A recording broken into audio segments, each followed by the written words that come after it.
আসসালামু আলাইকুম রহমতুল্লাহ বারাকাতুহু। সম্মানিত দর্শকবৃন্দ, আমরা পূর্বাঞ্চল 300 ফিট স্টেডিয়াম মার্কেটের পাশে আসছি। বিশাল বড় গরু ছাগলের হাট, বাচ্চাদেরকে নিয়ে আসছি। মুয়াজ্জিন সাহেব আসছে তার বাচ্চাদেরকে নিয়ে। এই যে ওদেরকে দেখাও, ওরাও আসছে, ওরা খুব খুশি। আচ্ছা চাচা, আপনি কোন জেলা থেকে আসছেন? জামালপুর চাইছি কয়টা গরু নিয়ে আসছেন? একটা গরু নেই। জামালপুর থেকে এই চাচা গরু নিয়ে আসছে, খুব সুন্দর গরু। এটার দাম কত কইতেছেন? দাম করে 60 থেকে 70,000। মাত্র 60 থেকে 70? 60 থেকে 70,000 মাত্র বলে? এটা তো ছাগলের দাম বলে। 1.5 লাখ টাকা দাম আছে গরুটা, বুঝছেন? একটা গরু পালতে দর্শকবৃন্দ কত যে কষ্ট, কত খরচ, কত পরিশ্রম। আসলে বর্তমানে গরু পাইলে মানুষ আরো গরিব হইতেছে দিনে দিনে। তো কত দাম কয়? 60 70 80 এরকম কয়?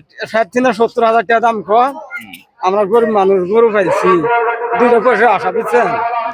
এখানকার কষ্ট করে নিছি, ভিজি ভিজি দাম কয় না। কিভাবে চলবো আমরা? চলা বুঝা নেই আমরা। তো এই গরুটা আঙ্কেলের বিক্রি হয়ে যাক সেই দোয়া করি। অনেক সুন্দর গরু, অনেক পরিশ্রম হয়েছে পালতে। এটা আমার আপনার 40,000 100। 1,40,000 হইলে উনি বিক্রি করবে। 1,40,000 হলে উনি বিক্রি করবে। গরুটা কিন্তু খুবই সুন্দর, শান্ত ভদ্র শিষ্ট, এবং দেখতেও সুন্দর, কোনো খুঁত নাই।